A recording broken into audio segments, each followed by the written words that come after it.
Hola hermanos, el día de hoy, 8 de enero del 2026, pues es jueves después de Epifanía, ¿no? Así se llama. No es el primer jueves del mes, porque recuerden que el primer jueves fue de hecho 1 de enero, pero todos los jueves ya sabemos que nos corresponde hacer un poquito de vida pues de adoración delante de Jesús Eucaristía. Yo siempre se los recomiendo. Tomémonos el tiempo para ir y visitar al Santísimo. Yo sé que no en todas partes se hacen estas exposiciones, estas horas santas, tal vez porque no se puede, no en todos lados hay esa posibilidad, pero donde se pueda y donde haya una capilla del Santísimo, ahí debemos estar. Unos minutos, 15 minutos, 20 minutos, una hora si se puede, para estar delante de Jesús Eucaristía. Hay tanto que pedirle al Señor. Bueno, entonces hagamos lo que nos toca, ¿no? Y hagámoslo bien. Hoy es día de San Lorenzo Giustiniani, realmente en italiano. Lorenzo nace en el momento en el que está naciendo el Renacimiento, ¿no? La primera época del Renacimiento, nace en 1381 y nace en Venecia, 1 de julio de 1381.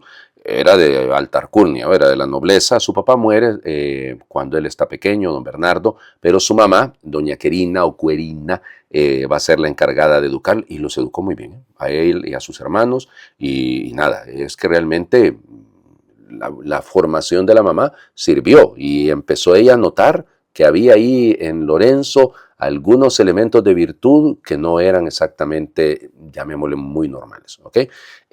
Lo que pasa es que la mamá al inicio se da cuenta, bueno, habrá que casarlo, habrá que hacer, pero Lorenzo nada que ver en eso, ¿no?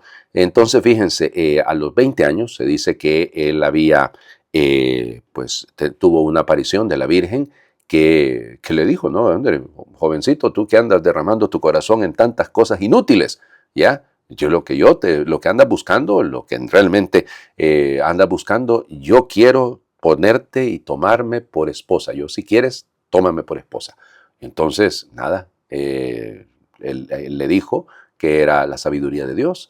Y entonces dice San Lorenzo en su biografía que le dijo, bueno, nada, se abrazaron y ella desapareció.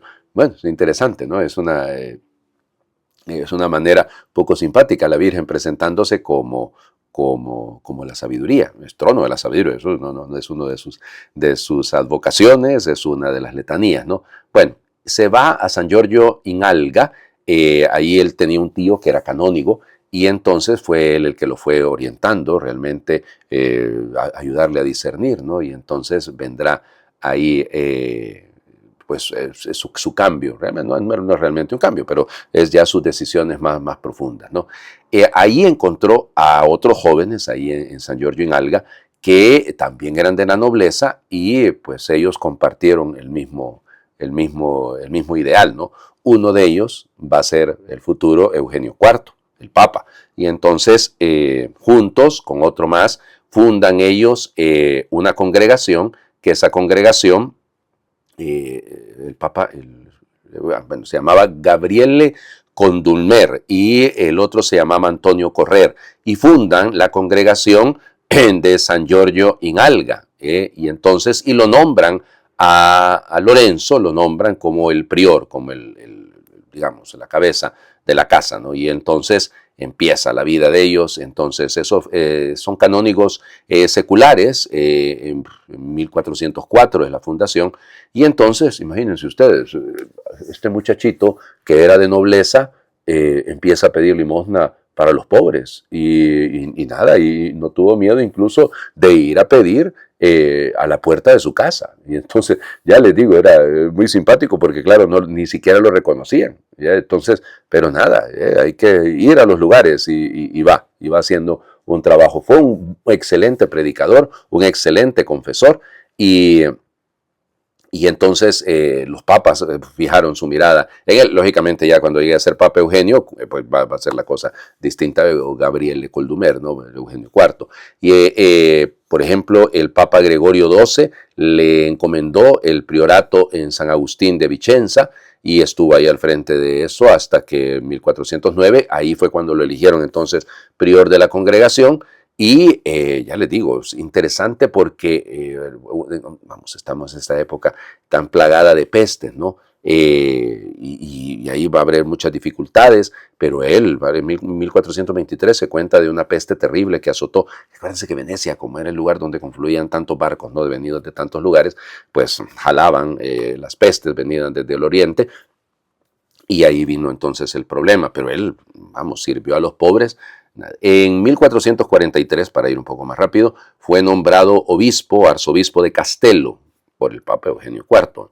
Y luego, Nicolás V le va a nombrar patriarca de Venecia, a pesar de que realmente el patriarcado debería ser en grado, ¿no? Pero hizo el traslado y ahí fue el primer patriarca de Venecia. Vamos, patriarcas de Venecia santos tenemos varios, ¿no? San Juan XXIII, por ejemplo. Dicen que San Juan XXIII lo tomaba él como modelo, porque realmente una persona con un equilibrio terrible, ¿no? Momentos intensos de oración, momentos de servicio entre los pobres, sobre todo sirviendo a los más necesitados, un excelente consejero, estudioso, es que ya les digo, porque era un excelente predicador, y nada. Entonces, para mí, cuando tenía 74 años, pues tuvo un momento de crisis. De hecho, fíjense, empezó a escribir él algunos tratados no solamente sobre la cesis, o sea, porque escribió, por ejemplo, los grados de perfección, cuando les digo, a esos 74 años, prácticamente antes de morir, ¿no? Falleció el 8 de enero de 1456 y fue canonizado en 1690. Una figura poco conocida, ¿no? Además en Italia y sobre todo en la zona del Véneto, pero importante. ¿Por qué? Porque marca la pauta. Ustedes dirán, aquí no dijimos mayor cosa. En la época del Renacimiento empiezan a aparecer estas congregaciones de canónigos regulares que no son órdenes religiosas, primer punto, no son franciscanos, no son mercedarios, no son dominicos, no son monjes de clausura, no. Y esto, canónigos seculares y luego regulares, van saliendo, pues piensen en algunos muy importantes, por ejemplo, tanto los oratorianos o bien los jesuitas. Por eso son importantes, ¿no? Porque estos marcan la pauta de lo que más adelante se va a volver una costumbre dentro de la historia de la iglesia. Vamos a las lecturas. Insisto, esta primera lectura, yo no sé para qué quieren que les explique, oigan. Se lo digo muy honestamente. Primera de Juan, capítulo 4, versículos del 19 hasta el capítulo 5, versículo 4. Queridos hijos, amamos a Dios porque Él nos amó primero.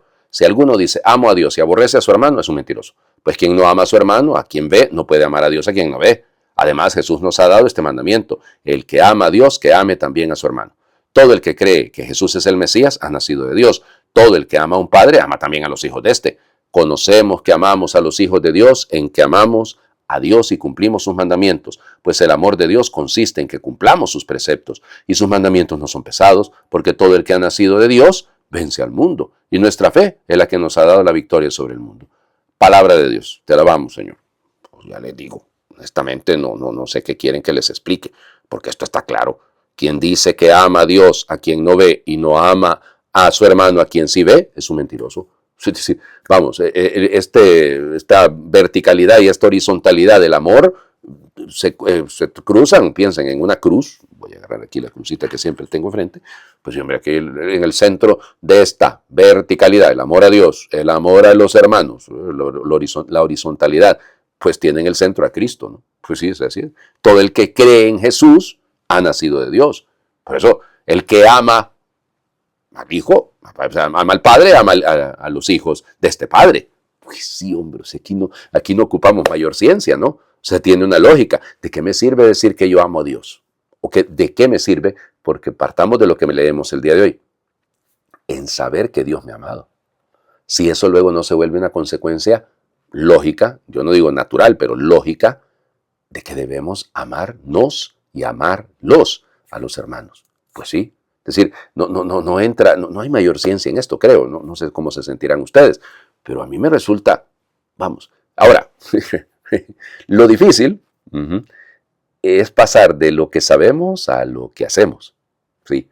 Usted sabe que el mandamiento del amor es, el primero, amar a Dios sobre todas las cosas, y el segundo, que es igual a ese, dice el Señor Jesús en el Evangelio, es amar al prójimo como a sí mismo. ¿Usted lo sabe? Es decir, si usted me está escuchando, Si usted me está viendo, si usted me está oyendo, estoy seguro que este es un mercado cautivo, ¿no? Seamos honestos, muy poco saldrá de eso, mucho depende de ustedes, de que compartan las publicaciones, ¿no me explico? O le den like o las cosas esas que se tienen que hacer para esto, ¿no? O se suscriban al canal, como dicen hoy en día. Yo, honestamente, ustedes saben que yo no ando haciendo publicidad de eso, ya cada quien sabe lo que hace, ¿no? Pero muy poco llegará a otras personas, porque aquí generalmente somos los mismos, los que lo ven por televisión, los que lo escuchan en la radio, los que lo escuchan en las redes sociales. Bueno, perfecto. Ok, pero ¿usted sabe esto? Claro que lo sabe, hombre. Yo lo sé. Ahora practicarlo. Y ahí sí la cosa se pone un poco color de hormiga, ¿verdad? Ahí es donde tenemos el gran problema, seamos honestos. O sea, usted sabe que tiene que amar al prójimo porque ese es el resultado de saberse amado por Dios. Sí, sí lo sabe. Yo lo sé. Practicarlo, eso es lo difícil. Pero de eso se trata. En eso está nuestro cristianismo, en el amor. Miren cómo se aman, va a decir el libro de los Hechos de los Apóstoles, ¿no? Bueno, la comunidad en sí misma debería ser el modelo del amor. Vamos al Evangelio. Seguimos en primeros momentos. Lucas, capítulo 4, versículos del 14 al 22. En aquel tiempo, con la fuerza del Espíritu, Jesús volvió a Galilea, iba enseñando en las sinagogas. Todos lo alababan y su fama se extendió por toda la región. Fue también a Nazaret, donde se había criado. Entró en la sinagoga, como era su costumbre hacerlo los sábados, y se levantó para hacer la lectura. Se le dio el volumen del profeta Isaías, lo desenrolló y encontró el pasaje en que estaba escrito: El Espíritu del Señor está sobre mí, porque me ha ungido para llevar a los pobres la buena nueva, para anunciar la liberación a los cautivos y la curación a los ciegos, para dar libertad a los oprimidos y proclamar el año de gracia del Señor. Enrolló el volumen, lo devolvió al encargado y se sentó. Los ojos de todos los asistentes a la sinagoga estaban fijos en él. Entonces comenzó a hablar diciendo: Hoy mismo se ha cumplido este pasaje de la Escritura que acaban de oír. Todos le daban su aprobación y admiraban la sabiduría de las palabras que salían de sus labios. Palabra del Señor. Gloria a ti, Señor Jesús. Bueno, Jesús ya ha recorrido varios lugares, llega a Nazaret, a su pueblo, donde le conocen bien, donde le han visto en la sinagoga, como era su costumbre ir a la sinagoga los sábados. Y bueno, él va, él sencillamente ha recorrido, y con la fuerza del Espíritu, esto es importante, con la dynamis tou pneumatos. Entonces, fíjense, la fuerza, el poder de Dios, del Espíritu Santo, y regresa, y Pestrepsem regresa a su ciudad. Ese es el tema. Su fama se difundía por toda la región. Ya lo conocían, ya sabían, ya lo habían oído. Ya. El hecho de que se hable de la fuerza del Espíritu Santo está revelando que no actúa por iniciativa y motivaciones humanas, sino como el ungido del Padre, ¿no? Ese es el sentido de todo esto. Lo suyo, si se quiere, no es estrategia, no es proselitismo. O sea, va a su casa a ver a su madre. Claro que va a ver a su madre. Eso enseñaba en las sinagogas. Todos lo alababan. Claro, bueno, está el Edidasken, es el maestro, ayer lo decíamos, anteayer lo decíamos, este corazón de maestro que se centra en ver las necesidades de estas ovejas que están como ovejas sin pastor.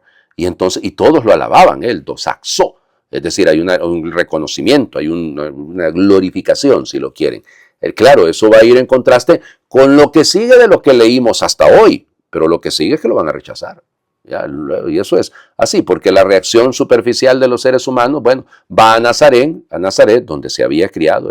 Kai eiten eis Nazara, kai es el ten kata toeotos auto, es decir, temera, ton sabatón, es decir, va el día del sábado, como era la costumbre, entró en la sinagoga, eisten sinagogen, Kai aneste anognonai, es decir, aquí es para hacer la lectura. Vamos, ¿cuál es la práctica en el mundo hebreo? Pues en el mundo hebreo, la norma es esta. Había dos lecturas. Se leía la Torá, ¿ok? Y esa la tenía que leer el jefe de la sinagoga, o algún sacerdote, algún levita. Y luego se leía alguno de los nubín o de los ketubín, de los profetas o de los otros escritos. Lo de la Torá era exclusivo del jefe de la sinagoga, insisto, de alguien con la casta sacerdotal, digamos. Pero sí estaba permitido que los laicos, varones mayores de 30 años, leyeran los nubín, leyeran a los profetas. Aquí estamos leyendo Isaías. Entonces, Jesús, que es un laico, no es de casta sacerdotal, aun y cuando muy probablemente María era por el tema de Isabel y de Zacarías, ¿no? Pero él no es sacerdote, ¿ok? Y entonces se para a leer el texto. Le entregaron el rollo y él buscó este texto programático del Espíritu del Señor está sobre mí porque me ha enviado, ta, ta, ta. Bueno, eso es el tercer Isaías que nos deja clarito una visión preciosa, programática de lo que el Señor viene a hacer, ¿no? El Espíritu del Señor está sobre mí.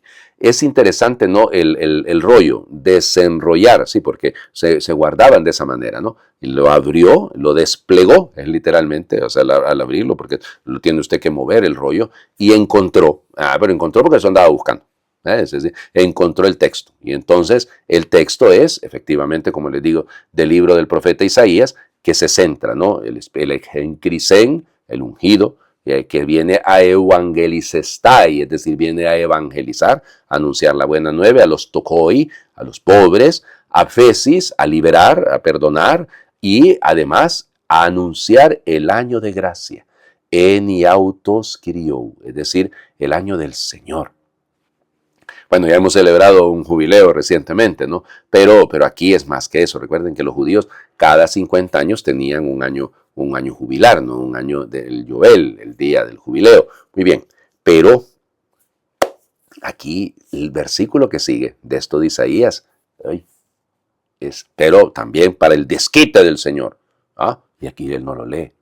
O sea, el programa del reino consiste en la salvación de la persona, si lo quieren, en la opción preferencial por los pobres y en la liberación de todo tipo de esclavitud, ¿no? Eso es precisamente el año de gracia, ¿ok? Por eso cuando celebramos un año jubilar, eso es lo que deberíamos de centrar, ¿no? No solo es la liberación de nuestros pecados porque fuimos y ganamos la indulgencia, no, debería ser una actitud que abarca a todos. Bueno, y entonces fíjense, pues desenvolvió, volvió a cerrar el libro, lo volvió a enrollar y se sienta. Es interesante. Primero proclama parado, ahora se sienta. Eso es la actitud del maestro, ¿no? Se sienta y todos atenizontes tenían la mirada fija en él. Y la homilía perfecta. La homilía perfecta. Hoy se cumple, hoy. Oti semeron. Peplotrotai egrafe aute tois o sin jimón. Es decir, lo que ustedes acaban de escuchar hoy, se cumple. Esta escritura, por eso, peplerotai egrafe, o sea, lo escrito, se cumple, ocurre, claro. Por lo tanto, el semerón, el hoy, en este caso, el día del tiempo de la salvación, el pleplerotai, es decir, plenamente, ya que el pleroma, lo pleno, ya, y se cumple esa escritura. De hecho, por eso les digo que es la homilía perfecta, es la aplicación concreta de la lectura. O algunos de ustedes piensan que leemos la palabra de Dios para estar sabiendo lo que hizo Jesús en el pasado. No, es lo que Él sigue haciendo hoy. Es la actualización de este misterio. De eso se trata. Ahora, tenemos la mirada fija en Él. Leemos la palabra, así como decíamos con lo de la primera lectura, sabemos o actuamos. O nos basta con conocer. En el capítulo 4, versículo 14 del Evangelio de Lucas, dice tal. ¿De qué me sirve eso? ¿Realmente mi mirada, mis oídos están fijos en el Señor para actuar? Bueno, otra vez es el Salmo 71, y entonces otra vez voy a buscar otra oracioncita para no seguir leyendo el mismo Salmo. No es que no me guste el Salmo, es que sencillamente vamos a repetirlo toda la semana, ya cansa un poco, ¿no les parece? Habla el Espíritu y dice, ahora, señala a Dios encarnado en caminante, de pasos incansables, ávido de vida, de paz y de justicia. Habla el Espíritu y acalla el ruido, apunta al ciego y susurra, un día verás. Señala al preso y promete, serás libre. Acuna al herido y calma su dolor. Habla el Espíritu con estruendo o bajito, en palabras y gestos, en destellos divinos, y el que lo escucha se sabe enviado, se siente elegido, se comprende hijo. Habla el Espíritu y nos dice, ahora. El Señor esté con ustedes y les bendiga a Dios por intercesión de San Lorenzo Giustiniani, el que es Padre, Hijo y Espíritu Santo, y su bendición descienda, les acompañe siempre. Muy feliz jueves para todos.